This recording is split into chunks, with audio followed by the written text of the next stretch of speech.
Hello and welcome to the Star Citizen News, looking at the latest headlines from Star Citizen this week and then taking a closer look at what's been happening in the community as well in the weekly review, this time for the week ending the 24th of April 2016.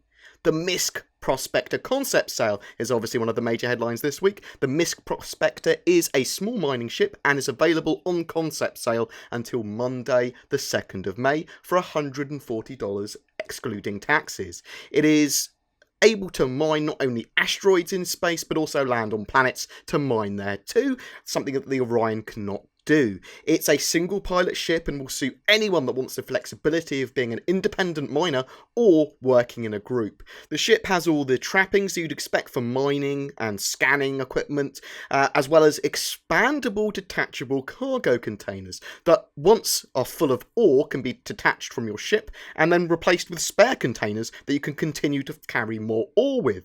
The detached containers can then be picked up at you at a later time or by a friendly hauler to then go and exchange them for the delicious UBC currency. The Q&A will be going up on the 27th on Wednesday and the 29th on Friday, and questions for those Q&As are being taken now, so if you want some questions answered about that concept sale and that ship, check that out. I'll put a link in the description. On the information page about the MISC Prospector, there's also a link to the Shubin application page. Basically, the top 5 applications or submissions here, CIG will award an RSI Orion to. So take a look at that page.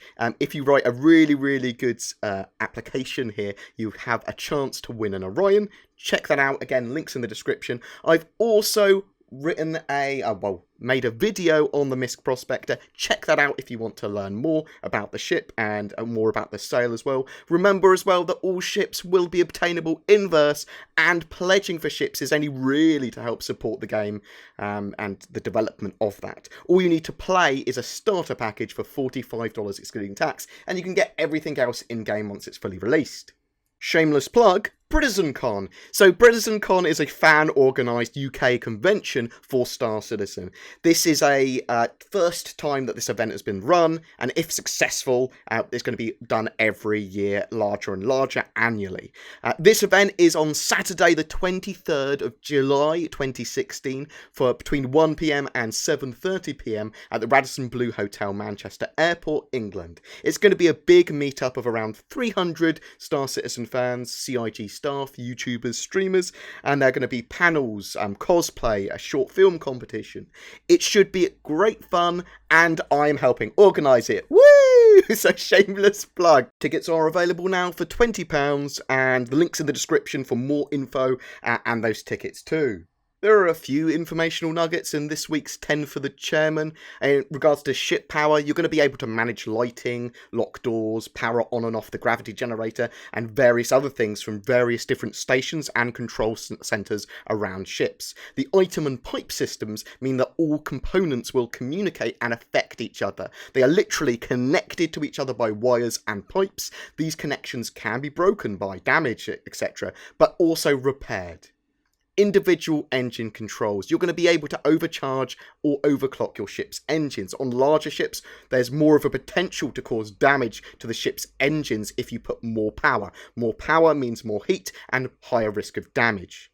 With the implementation of persistence, if your ship gets damaged, you're going to have to pay for it to be repaired, depending on your insurance. There's also going to be penalties for repeated insurance claims. If you lose a custom weapon, it's likely that your insurance isn't going to cover that and you're going to have to buy a new one.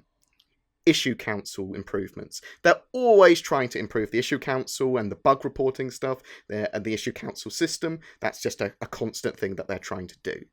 After the release of Star Citizen, they're going to continue to add more content for the foreseeable future.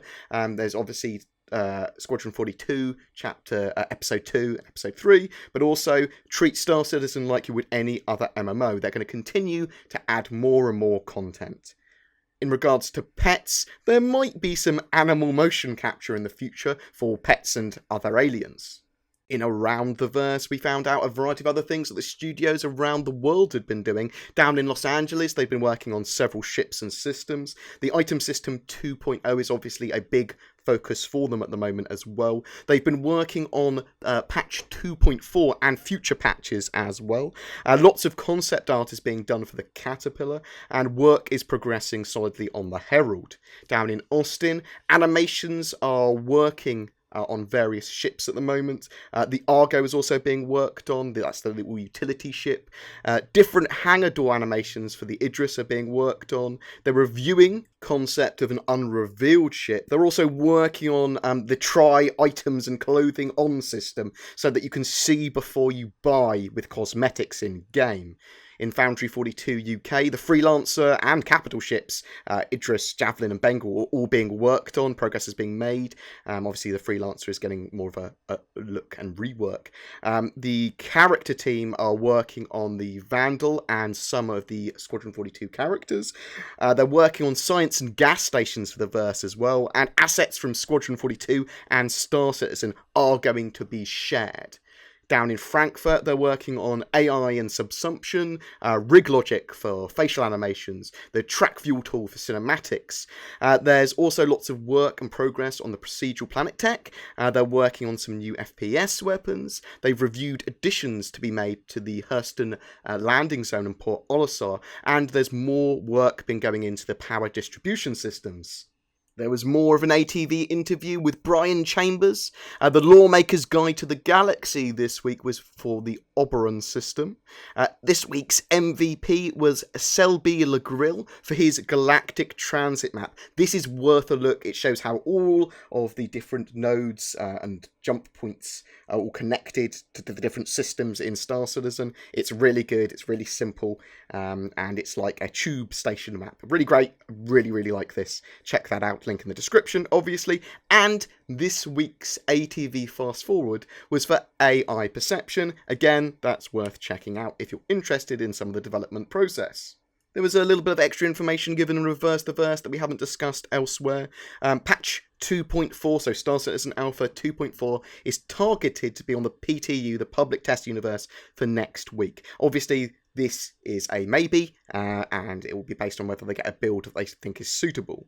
The next subscriber, RTV, which will be on a Wednesday, will be with Pedro Camacho and the audio team. And we're about to see some new music that has been yet to be revealed as well at that time. The CCU downgrade system is kind of still in the works, but there's no real news on that at the moment. The Reliant and Starfarer Gemini are apparently planned for 2.4, and may even both be flight ready as well as hangar ready, but we'll have to see. That's unconfirmed. The 85X shuttle is in its design phase. More details on the Herald are coming up next week in an ATV ship shape, and the Caterpillar is being worked on, and good progress is being made. Anyway, guys, that's all we've got time for from the Star Citizen news this week. Please don't forget to like and subscribe. It really does help me. I will be trying to get the Vive working with Star Citizen properly at some point this week. I've got a Vive. Check those videos out if you're interested. And check out some of the other videos on Star Citizen and VR on my channel. Please, that would be absolutely great. I love you forever. You guys take care, and I'll see you in the verse.